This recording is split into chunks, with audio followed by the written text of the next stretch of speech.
Assalamu alaikum wa rahmatullahi wa barakatuh. Welcome to the viewers and listeners. Today I am going to discuss on very important topic relevant to the current situation of Pakistan and Muslim world related to extremism and terrorism. This wave has damaged Pakistan and also the damaged Islamic concept of peace, tolerance and harmony. Under these dire circumstances, I thought it is necessary to explain to the Western and Islamic world the proper Islamic stance on extremism and terrorism. So, audience of today's talk, not only the Muslim world but also the Western world, in the light of Quran, the prophetic traditions underlying hadith and classical books of jurisprudence and theology. The purpose is to present this point of view to significant institutions of learning, important think tank and influential opinion making organization around the world, so that both are Muslim and non-Muslim who entertain doubts and reservation about Islam are able to understand Islam's stance on terrorism more clearly. First of all, I would like to explain the meaning of Islam and discusses its three categories. Number one, Islam, peace. Number two, Iman, faith. And number three, Ihsan, the spiritual excellence. These three words literally and figuratively represent peace, safety, mercy, tolerance, forbearance, love, kindness, benevolence, and respect for humanity. So, this is the crux of Islam, Iman, and Ihsan. You will find proper love and harmony in these words literally and formatively. Using Quranic verse and prophetic traditions, it demonstrates that the killing of Muslim and practice of terrorism against common people are not only unlawful and forbidden in Islam, but also represent of rejection of faith, means kufr.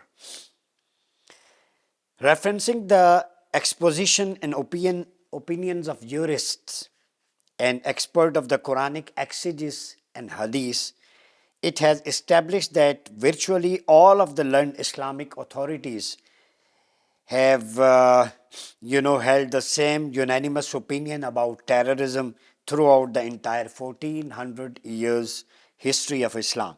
The concluding part of this discussion takes an account of proper means of effecting a change in society and correct way to readers wrong, as well as the Muslim responsibilities when he or she resides in non-Muslim country.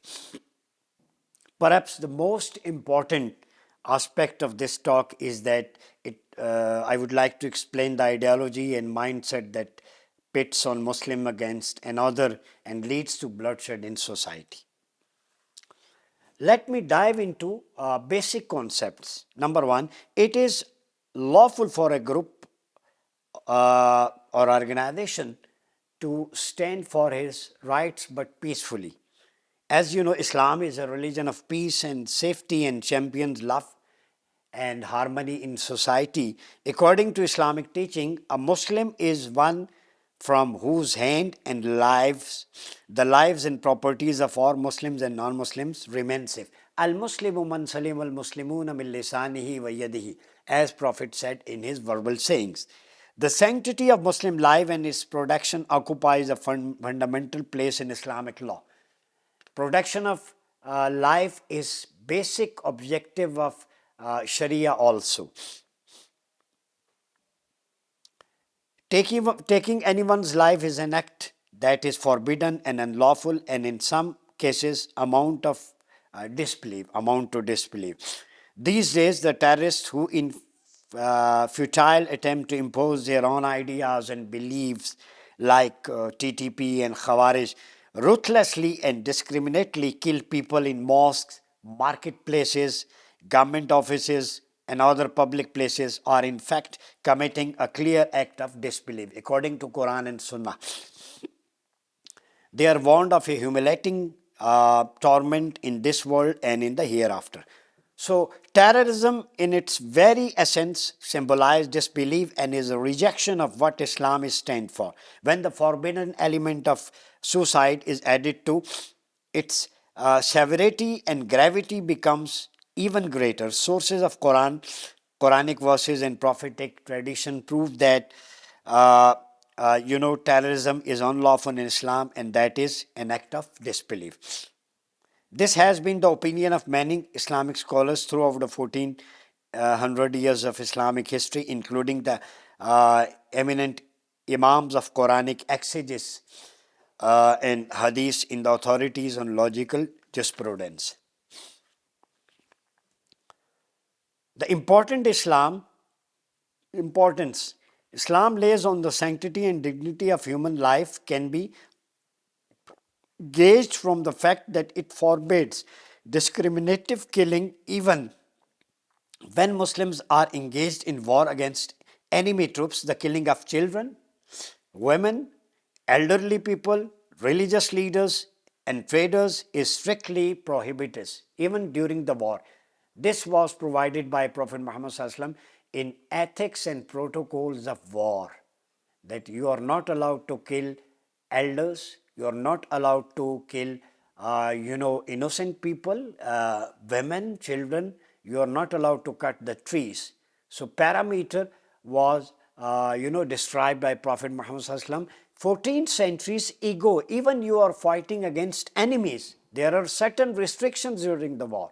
How can be a believer, a true follower of Prophet Muhammad can engage himself into such act of terrorism and extremism? When Prophet said, you are not allowed to kill any women and children, you are not allowed to destroy the infrastructure, it means those who are acting this worst crime, they are disbelieving the Prophet. They are not following the footsteps of Prophet Muhammad Even they are called themselves, they are Muslims, but actually according to their act, according to their application, they are not Muslims. This is consensus of Muslim Ummah. So there is a clear sect of Islamic laws based on extreme distraction, and on the other hand there are people who invoke in the name of Islam to justify the discriminate and venting killing of men, women and children everywhere. It is a pity that such barbaric people claim that their activities are jihad. This is not jihad. It is no way is it permissible to hold foreign delegates under unlawful custody and murder them, another peaceful non-Muslim citizen, in retaliation for the interforce injustice and aggression of their countries? The ones who commits these acts has no relation to Islam or Prophet Muhammad sallallahu alaihi wasallam. This is a clear stance. Islam is not merely a religion. You must know, aware of that it is a complete deen or code of life. It provides a complete set of principles for every aspect of life and also made arrangements for the production of society as a whole. The rights and duties of state institutions have been clearly detailed. All citizens of a Muslim state are duly bound to abide by its law, rules and regulations. One of these principles is that a Muslim state and society should be a paragon of peace and coexistence. When Prophet Muhammad migrated from Makkah to Medina, he established an inclusive society. The argument was Constitution of Medina, which consists of 63 articles, in which every citizen of state of Medina was given the right of citizenship, whether he is believer or non-believer. And this pact and agreement was signed with Jews, one of the major tribe of Jews, Bani Auf. And Prophet ﷺ assured them that you are given full rights of citizenship, you are allowed to go to your sacred places and offer your worship according to your faith. You will be provided livelihood, you will be provided safeguard, you will fight against the aliens attack, and you are the inclusive model of the state of Medina. This was diversity and populism and inclusiveness provided by Prophet Muhammad in state of Medina. Everyone was has equal rights. Everyone was free to exercise according to his will and wish. There was no enforcement. There was no enforcement to accept religion. As Quran says, La ikra fid din. There is no compulsion in religion. You are not allowed to force anyone to accept his ideas, to accept his ideologies and attributes. Islam is free. Everyone has free will and wish. But you have to, initiate dawah with peaceful manners. You can, start dawah, but with peaceful manner, not with arms. You are not allowed to, enforce your ideology, your application by force. You can invite them with peaceful manner, with argument. So there is no space of, judgmental influences. There is no place for strictness in Islam. For this reason, Islam strictly prohibited taking up arms against it, challenging authority and declare war against it. So I'm going to explain some verses from the Holy Quran in which who are mufsideen, Almighty Allah stated in different occasions. Prophet Muhammad also initiated and explained those verses of the Holy Quran according to the verbal sayings of Prophet Muhammad sallallahu alaihi wasallam. Ala innahum humul mufsidun. Those who are creating corruption in the world. According to Abu Umama, Prophet Muhammad sallallahu alaihi wasallam said that annahu qal humul Khawarij. Abu Umama said, Messenger of God said, they are the Kharijis, actually who are disturbing and creating fuss in the society. And he mentioned that they will continually causes strife and use tricky and deceit. Deceivers, they are deceivers. إنما جزاء الذين يحاربون الله ورسوله يسعون في الأرض فسادا أن يقتلوا أو يصلبوا. At the end, Quran said, indeed those who wage war against God and His Messenger and remain engaged in creating mischief in the land, perpetrators terrorism, robbery and vulgarly amongst the Muslims, their punishment is that they should be slain or crucified on their hands and their feet. يحاربون الله ومحاربة المسلمون في حكم محاربته. Imam Tabari said, they wage war against Messenger of God and waging war against the Muslim take the same legal ruling as waging war against him.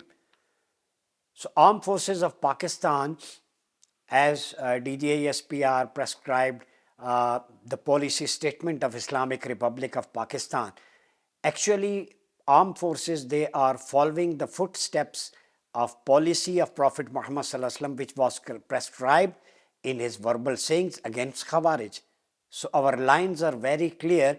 We are following the policy of Prophet Muhammad sallallahu alaihi wasallam, and we are following the policy of Sayyidina Ali. Sayyidina Ali actually did not negotiate with Khawarij. Actually, they fled. They don't believe in negotiation. They are deceivers. They deceive Muslims. Sayyidina Ali, at the place of Nehrawan, he has eliminated Khawarij. Sayyidina Ali has killed them. So only solution is to eliminate and eradicate and kill the Khawarij to establish the peace. اجمعوا على أن المراد المحاربين المفسدين في هذه الآية.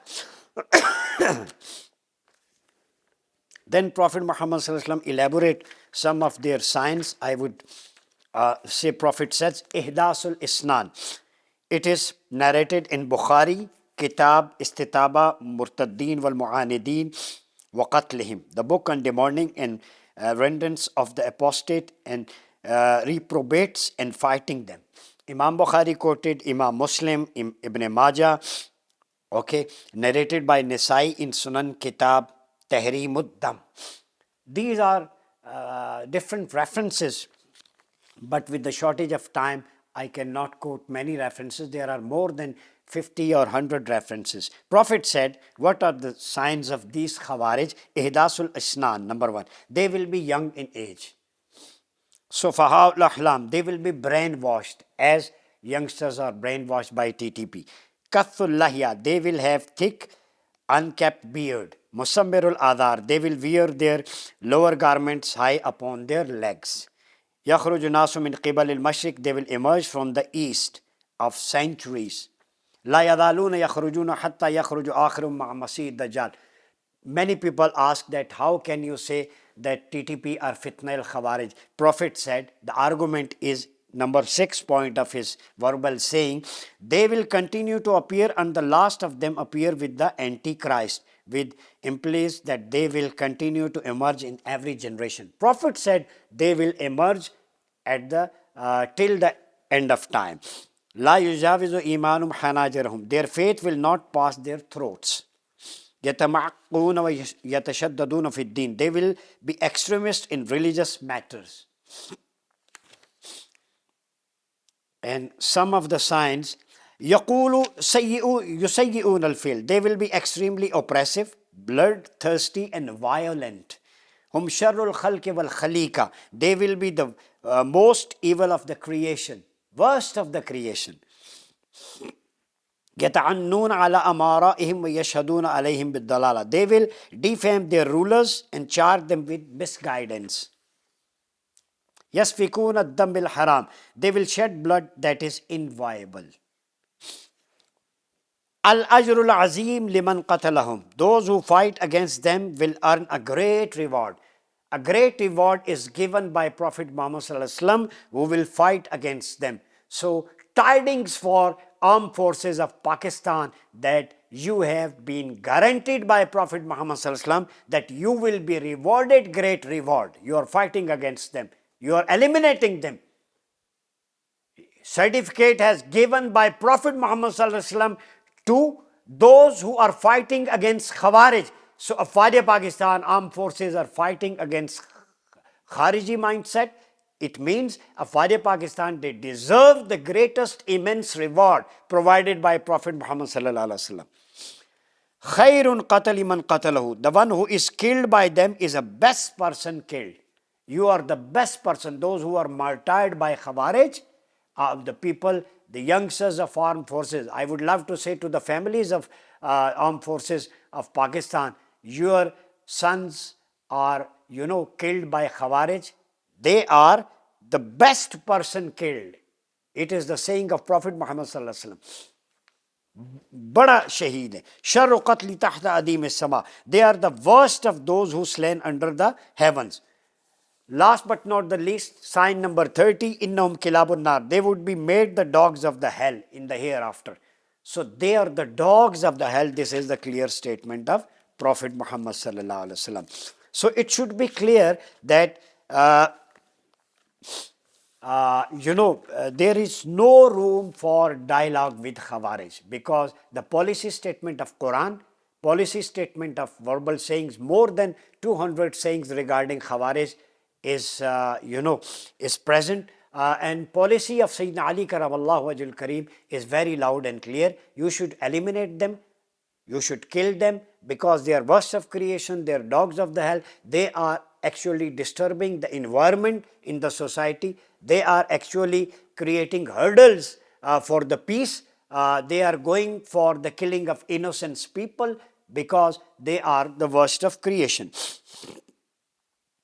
So clarity of guidance for all humanity. I pray to God through the means of this discussion, open the eyes of the confused, establish proof against the corrupt, and makes it a positive step in eliminating the scourge of terrorism that plagues our land, Pakistan. Okay. And my final prayer is all praises belong to Almighty Allah, the Lord of the worlds, and may blessing and salutations be upon our Master Sayyidina Muhammad sallallahu alaihi wasallam and upon his family, companions, and all who follow his excellent example until the last day. I would like to sum up my discussion with the saying of Prophet Muhammad sallallahu alaihi wasallam, in which he said, "Khairun nasi man yanfa'un nas," the best among people who is source of benefit for the people. Prophet did not say the best among Muslim, Khairul Muslim. So Islam is globalized religion. The message of Islam is love, harmony, peace, sanctity of every Muslim, of every mankind. Stay tuned with us. Thank you very much. Allah Hafiz.